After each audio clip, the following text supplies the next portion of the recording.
In June 2026, the best football team Norway has ever produced boarded a plane to America, carrying 1,276 pounds of their own food,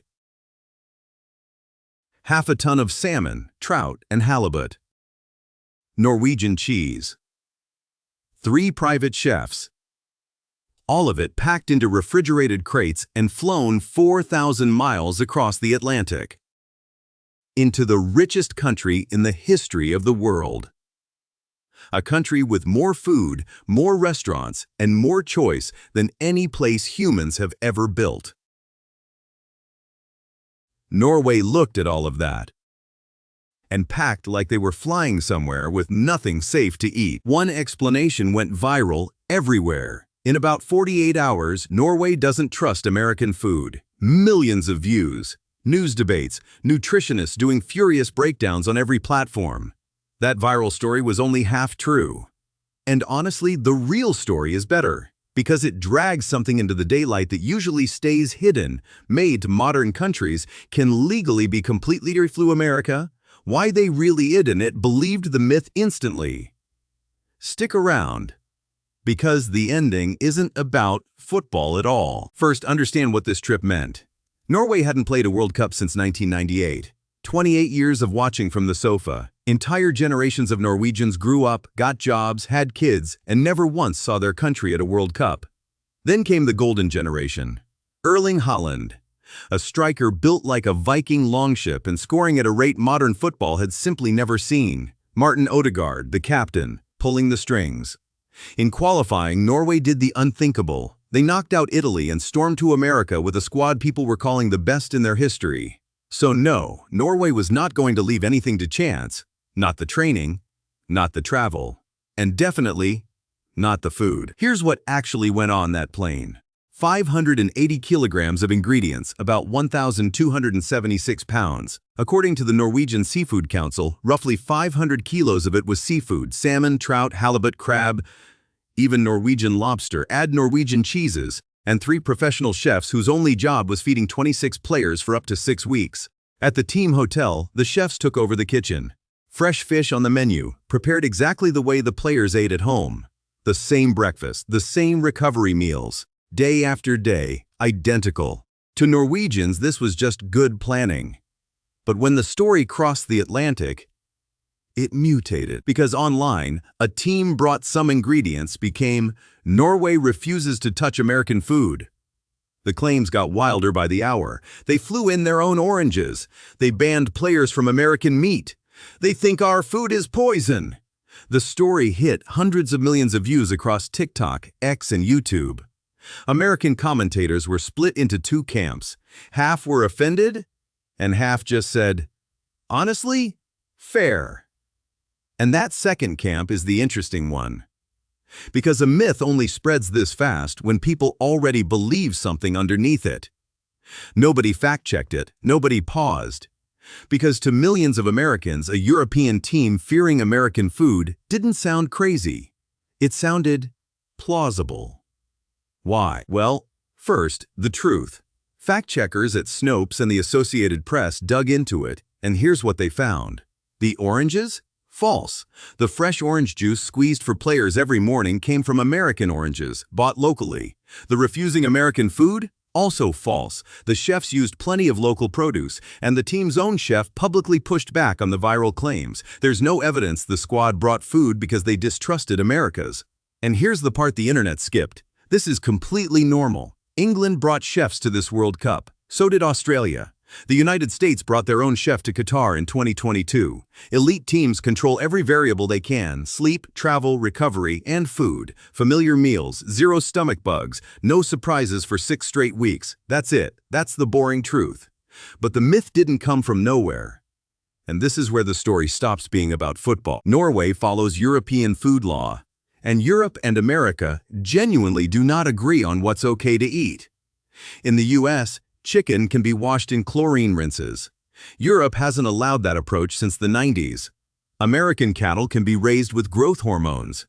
The EU banned hormone-treated beef back in 1989. Potassium bromate, a flour additive linked to cancer in lab animals, is legal in American bread. banned in Europe. Titanium dioxide, a whitening agent, was pulled from European food in 2022. In America, it's still on shelves. Red dye number 3? Europe restricted it decades ago. Titanium into Euromone 2. America only got around to banning it in food in 2025 and gave companies years to phase it out. None of this means American food is poison. That's not how any of this works. And plenty of scientists debate how big these risks really are. What it means is the two systems think differently. Europe runs on the precautionary principle. If there's credible doubt, keep it out until it's proven safe. America leans the other way. It stays in until harm is proven. Same science. Opposite default. And it shows up in the diet itself. Studies estimate that more than half of the calories American adults eat come from ultra-processed food. In Norway, dinner is still, statistically, a lot of fish. So when the internet heard Norway flew in its own salmon, millions of Americans didn't hear a logistics story. They heard a verdict. And you don't need a lab to see the difference, just a kitchen. Pick up an American loaf of sandwich bread and read the back. Now do the same in Oslo. One list reads like a recipe, the other reads like a chemistry exam. Ask why American bread can sit on a counter for weeks, and you're already halfway to understanding this whole story. It starts in childhood, too. In Norway, the classic school meal is the matpack, a homemade packed lunch of bread, cheese, and fish, with some fruit. Simple, boring even. Norwegian kids literally complain about it. Meanwhile, the standard American school lunch line has pizza, chicken nuggets, and chocolate milk. And here's the thing, neither country believes it's doing anything strange. That's the point. Food culture is invisible when you're inside it, and shocking the moment you see it from the outside. And if you think this is just internet drama, this exact food fight has been breaking international politics for decades. When America and Europe tried to negotiate a massive trade deal in the 2010s, one of the loudest fights was chicken. American chlorine-washed chicken, which Europe refuses to import. Newspapers ran front pages about it. European farmers protested in the streets. The deal collapsed. To this day, American negotiators call Europe's food rules unscientific protectionism, and European negotiators call American standards a race to the bottom. Two of the closest allies on Earth who agree on almost everything cannot agree on a chicken. So when a football team landed in America with half a ton of Norwegian salmon, it wasn't starting a new argument. It landed in the middle of one that's older than most of the players. And for athletes specifically, the stakes are real. Sports nutritionists treat ultra-processed, additive-heavy food as dead weight. Empty calories that don't help recovery, mess with sleep, and leave you flat by the second half. A World Cup squad plays every 4 or 5 days for over a month in summer heat. Nutrition is equipment. Erling Haaland is famous for treating his body like a science project. In a documentary, he casually revealed he eats beef heart and liver. This is a man who filters his water. So, of course, the fish came along. But the deepest reason might be the softest one. Psychology. 6,000 kilometers from home, in the biggest month of your life, the smell of your own country's food at dinner does something no sports scientist can replicate. The salmon wasn't fear. It was home, packed in ice. And it worked. Norway's first World Cup in 28 years became the story of the tournament. Haaland was unstoppable. 7 goals, equaling a record for the most prolific World Cup debut that had stood since 1974. At one point, he'd scored in 14 straight internationals. The Vikings marched into the quarterfinals, and then, on July 11th in Miami, came England. 1-1 after 90 brutal minutes. Extra time, and then Jude Bellingham twice broke Norwegian hearts. 2-1. Haaland's tournament ended on the bench, watching. But something strange happened on the way out. Norway didn't leave as losers. Haaland's hair tie sold out worldwide. He flew home with a taxidermy raccoon he'd picked up in America, because of course he did. And pundits agreed on one thing. This team and this striker now belong to football's absolute elite. So, did Norway trust American food?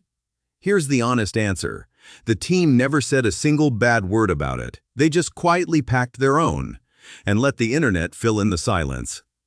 The myth was wrong about the motive, but it was accidentally pointing at something true, that two of the richest societies on Earth looked at the same additives, the same dyes, the same chicken, and wrote two different rule books. Norway lost the quarterfinal. The salmon flew home.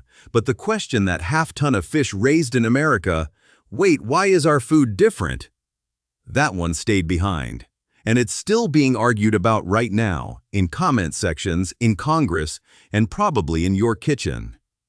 If this story surprised you, subscribe because the next one will surprise you more.